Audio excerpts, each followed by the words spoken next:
Olá, meu nome é Nara, eu sou advogada responsável aqui no escritório Brito e Barra Advocacia e hoje vamos dar continuidade ao último vídeo sobre temas especiais para a pandemia.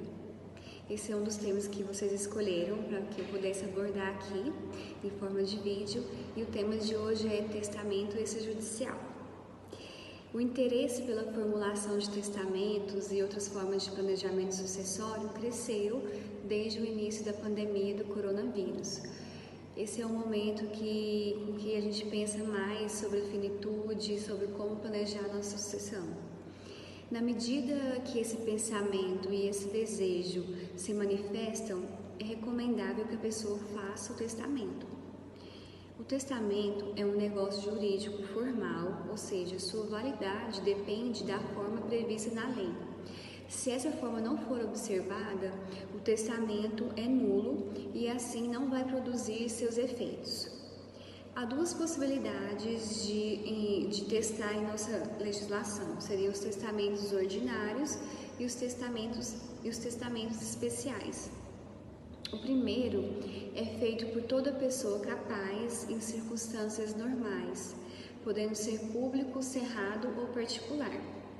Necessitam, nesse caso, do contato do testador com outras pessoas como tabelião e testemunhas. Já os testamentos especiais, eles podem ser marítimo, aeronáutico, feitos em viagens de navio ou de avião, respectivamente, ou ainda militar, que é feito durante uma guerra.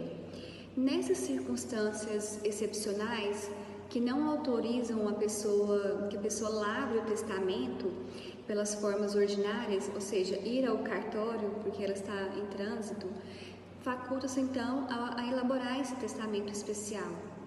E esse momento de pandemia, ele não se encaixa em nenhum desses contextos para testamento especial, que está previsto na lei no artigo 1879 do Código Civil.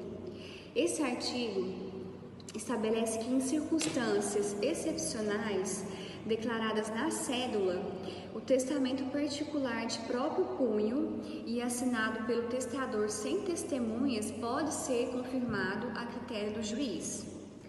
Apesar de o dispositivo condicionar a validade do testamento daquele ato a um crivo judicial, existe entendimento que essa hipótese da pandemia se encaixa perfeitamente com esse artigo. Então, o testador ele pode se valer dessa autorização da lei para explicar que se encontra numa situação excepcional em que as autoridades públicas vêm recomendando o isolamento social, essa permanência em casa e o mínimo contato possível, para poder fazer de próprio punho. Portanto, a pessoa vai redigir sua última vontade em um documento datado, assinado, e no qual ela vai consignar sua última vontade, que poderá ser confirmada pelo juiz depois, né? Há pessoas que entendem que para esse momento de pandemia existe um requisito essencial para esse tipo de testamento de punho e particular, né?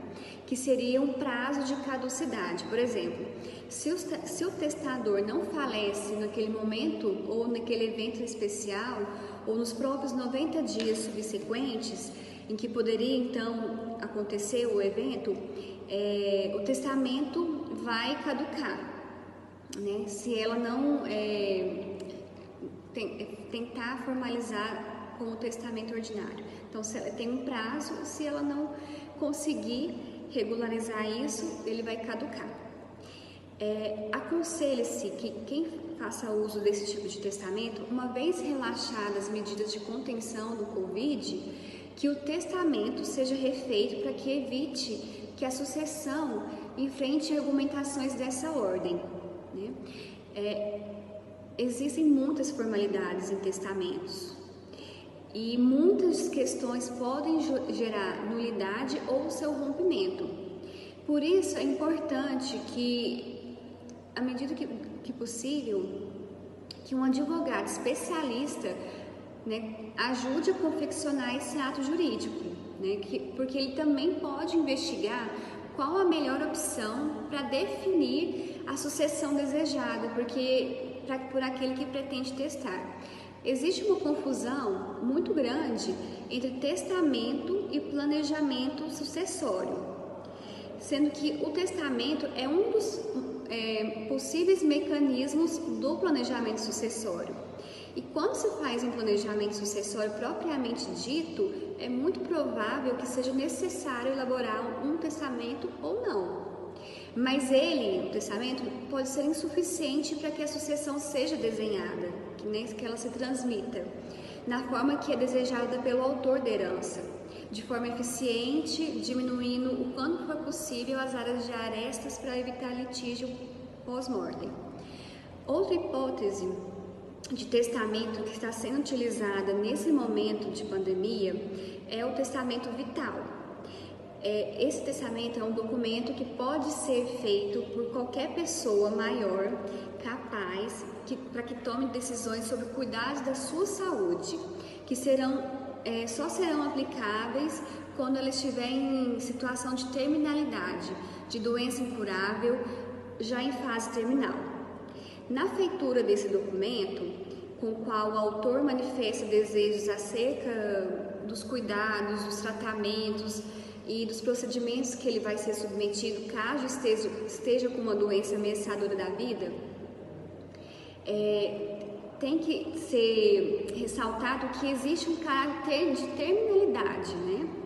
Mas, apesar disso, apesar dele ser usado mais quando está em casos graves de saúde, muita gente está implementando agora, durante esse tempo de coronavírus, em situações não terminais, né? Porque em muitos casos do tratamento do coronavírus você não está acompanhado de alguém, de seus familiares, né? E não tem como você discutir a proporcionalidade terapêutica, que vai ficando mais difícil, né? E por isso ele tem uma importância nesse momento. Ambos os testamentos que eu abordei nesse vídeo, o especial e o vital, tratam-se de um ato por excelência revogável e dinâmico. Por isso, ressalto, o apoio de um profissional é fundamental para que a vontade do autor da herança seja efetivamente cumprida, né? Cabendo ao advogado esclarecer ao seu cliente que muitas vezes o testamento nas condições atuais terá limitações, terá pontos de fragilidade, porque precisa ser apoiado em outros atos externos, tá bom? Então são essas considerações de hoje. Em breve nós vamos elaborar mais uma rodada de vídeo com temas escolhidos por vocês. Nós vamos fazer enquete lá no Stories. E curtam esse vídeo, se você gostou, compartilhe, deixe seus comentários e até mais!